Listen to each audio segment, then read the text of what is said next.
Hey, Mike Conley here, and I want to talk a little bit about emails today. Oftentimes, I get asked about whether I should send an HTML or a what I like to call branded email. I think it's kind of what people are thinking, versus a text or a plain or an unbranded email. So, what are the differences between the two? So, first off, you can send an HTML email that still looks like it came from somebody's, their Gmail or their Outlook. It's not like, they're broadcasting out to tens of thousands of people. So the reason why you would do that is because you can track your open rates. We'll talk about that here in a minute when you see some things on the screen I want to share with you. And let's look at the difference between why somebody would use a branded type email, which has a lot of pictures and e-zine kind of a thing, versus an unbranded. And I know lots of marketers who are extremely successful, multi-million-dollar companies and entrepreneurs who use a simple unbranded type of email. It just looks like something came out, their Outlook or their Gmail. So let's take a look at a couple of those. Let's actually start with those. So here's one by Jeff Walker, and he is an internet marketer. I think these type of emails tend to be really good for somebody with a business where the spokesperson has a real close relationship with the list. So information marketers, internet marketers, or you'll notice they use a lot of these type of emails. In Jeff's case, what he does, it's kind of interesting, and Jeff is a master. He's been extremely successful at this. So look at how he has these his hard breaks at the end of his lines. He doesn't let it string all the way out to the end. And these are just a lot easier to read. I mean, you look at how newspapers and magazines organize information. Your eye just tends to want to go down the page, and you can easily scan that. Look at another thing he does here is look at the rhythm of it. So he's got like a big paragraph and then a smaller one, and then just a sort of a punctuation, and then bigger paragraph, punctuation, and then a long string. It's almost like if you study classical music, they have the two parts leading up to this third kind of big, dramatic climax type of thing. And he's got a long set of things leads right to the link he wants to take you to. Now, here's another thing about these type of emails that from in this industry, internet marketers and information marketers will tend to have a single purpose landing page that they want to take you to. So in Jeff's case, let's go ahead and click on this and we'll see. And Brendan's going to start talking to us here in a minute, I think. Author of the #1 New York Times bestselling book. There he goes. And so you can see, look at this page. This is a very specific purposed page. This is not taking you to a general site with a lot of things you can wander around and do. It's either you consume the content that's on here, decide that you want to participate and click the button or not. And so that's a thing you'll see oftentimes with the information marketing industry, and Jeff Walker is right there with that. And we'll notice a difference there with the branded type emails is there's typically going to be a different type of a page. So let's just look at a couple of other examples. Oh, by the way, this notice, now I'm in Gmail. You can turn these off. This is actually, I checked with, just looked this up on Google, and it's an authentication issue. Apparently, and I can't really tell, Jeff is sending emails from an email service provider. Let's say it could be iContact or Aweber or Infusionsoft, something like that. But his return address shows it's a Gmail address, and Google picks up on that, and they report that you could be looking at a phishing scam. So in this case, you can turn that off. However, it's good to be aware of that when you're emailing out, that how you send. If you send from a big email service provider that's not Gmail, but you put a Gmail address in there, you could have deliverability issues. So you want to watch out for that. And also at the same time, it's interesting to pay attention to how Jeff does this, because he's obviously a very savvy marketer. He's saying that his email is coming from Gmail, and perhaps the reason for that is that he's found that he actually gets better deliverability by doing that. Who knows? Maybe it just looks more personal. Maybe he just wasn't even paying attention that day, though I doubt it. I have a feeling there's a reason behind it. Anyway, so let's look at just a couple of other internet marketers that have this sort of unformatted, unbranded look.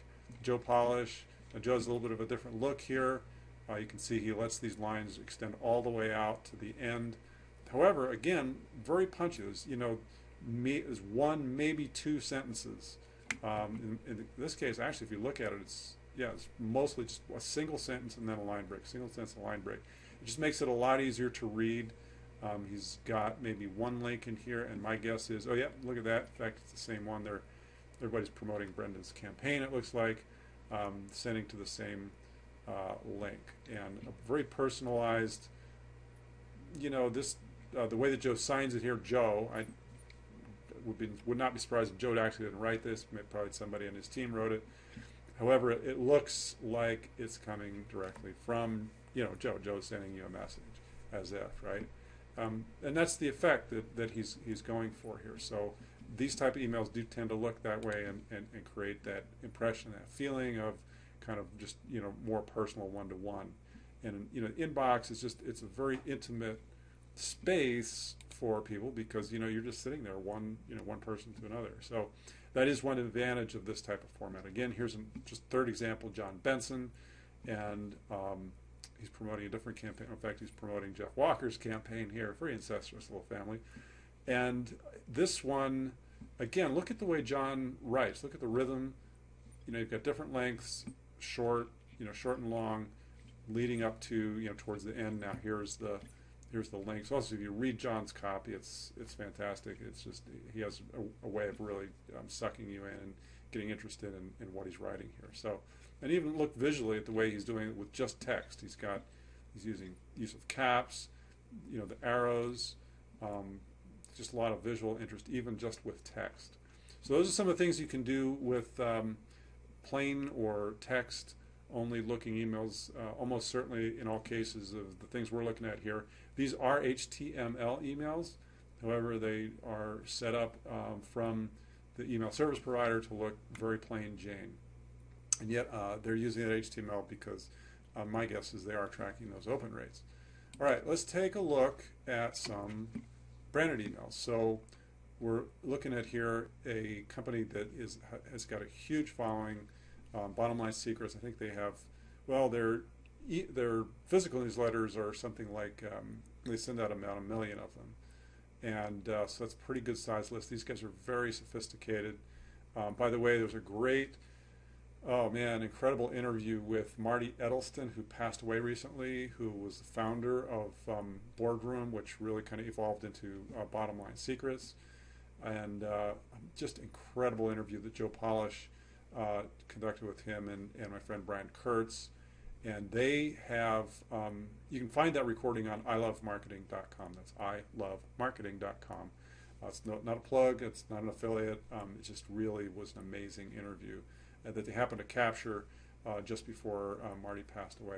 And just what an incredible businessman and entrepreneur. You see, you'll really capture something by catching up on that article, or that interview. So let's look at how Bottom Line Secrets lays out their branded type emails. So one thing you'll notice is pictures of the faces here, even though it is a branded look, that actually gives it sort of a personalized feeling. And then another thing I want you to notice is right up at the very top, they're offering you to opt out of their list. And I talk to people sometimes, this is another big question that comes up is, oh, well, I don't want people to see my opt-out link. I don't want them to opt out of my list. So, they'll put a bunch of spaces in, try to hide it down at the bottom of the page. Not a good idea. Big mistake, classic mistake people make. Because you know what? If they don't like what they're getting from you, you want them out of your list. Otherwise, what's going to happen is they're going to say, I don't really like this. I don't know why this guy's sending this to me. I'll just hit the spam button on my Gmail account or my Outlook. And when that happens, then your reputation goes down, and ultimately your email service provider might, get on your case about that. So it's just not good. What you want to have happen is if somebody wants to opt out, you want to give them every opportunity. You do not want people on your list that don't want to be there. That's just begging for spam complaints. And really, if you give them the opportunity, then they're going to do that on your terms through your email service provider, so that it's not an issue at all. Obviously, you'll still, if they decide to say that it's spam, then your service provider might have some issues but at least it's not out there in the the the internet on your recipients' email service providers deciding that they should blacklist you. That's going to cause some real deliverability issues for you. So those are just some of the things to look out for. And these guys are very experienced. The fact that they've got this right here at the top of the page, and evidently I must have subscribed to this at some point in time and then unsubscribed. They're saying right at the top of the page, hey, you don't want to be on our list, please opt out. And that's very smart strategy.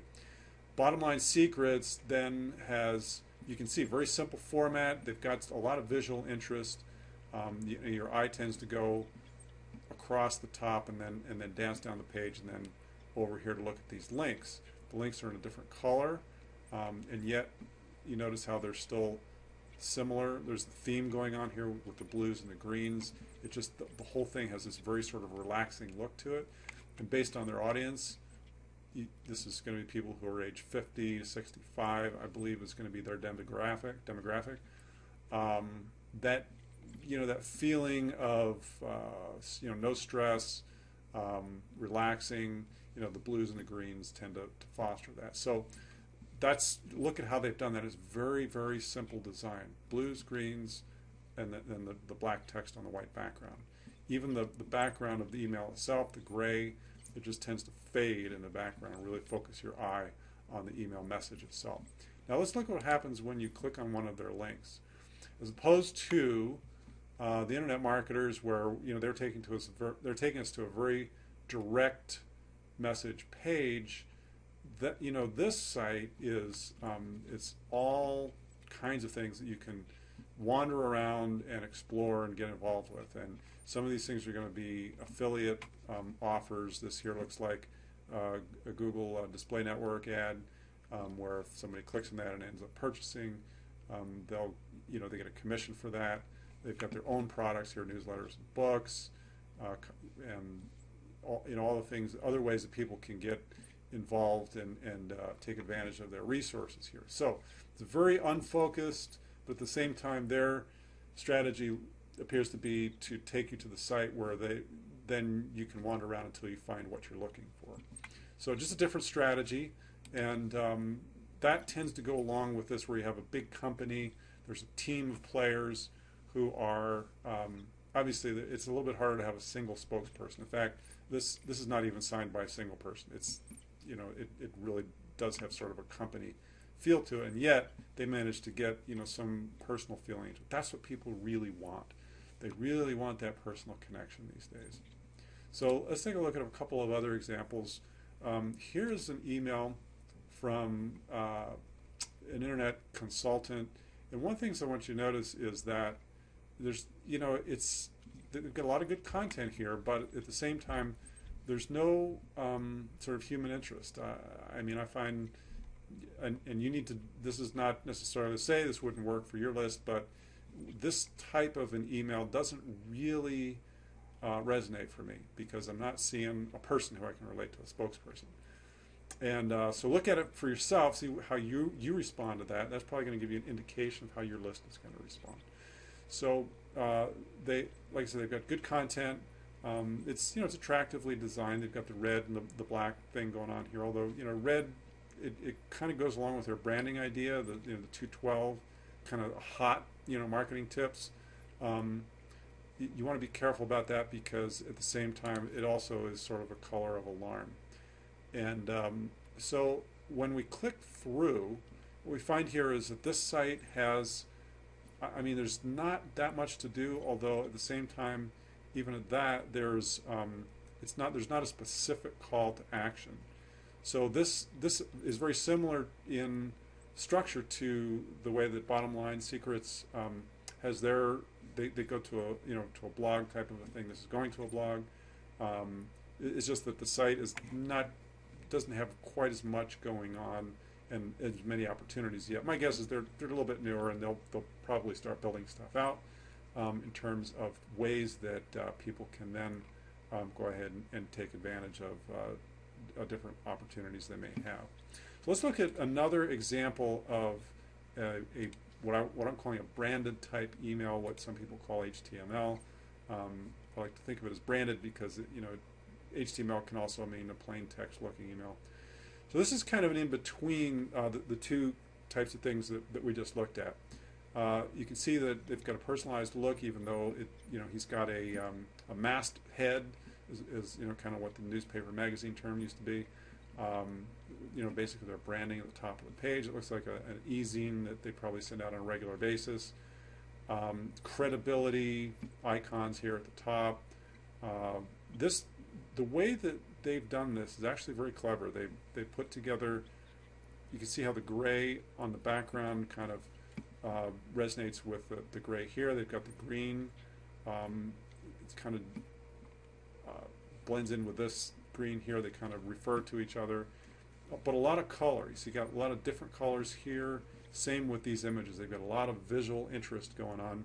And it really kind of invites you to go ahead and read more. Look at the way they've done this with the arrows. Your eye just kind of follows right through to that. So let's take a look at what happens when we click through. You'll notice that this is, again, they're going to a blog. This site is fairly well developed. They've got a lot of things going on, a lot of ways people could take advantage of different resources that they have. And we're going to skip the video here. And that, again, although they do have a few specific calls to action, this is a pretty general site. And their strategic advantage is that they're going to take you to a place where you can wander around until you find something that you like to get involved with. And another thing about this is that this is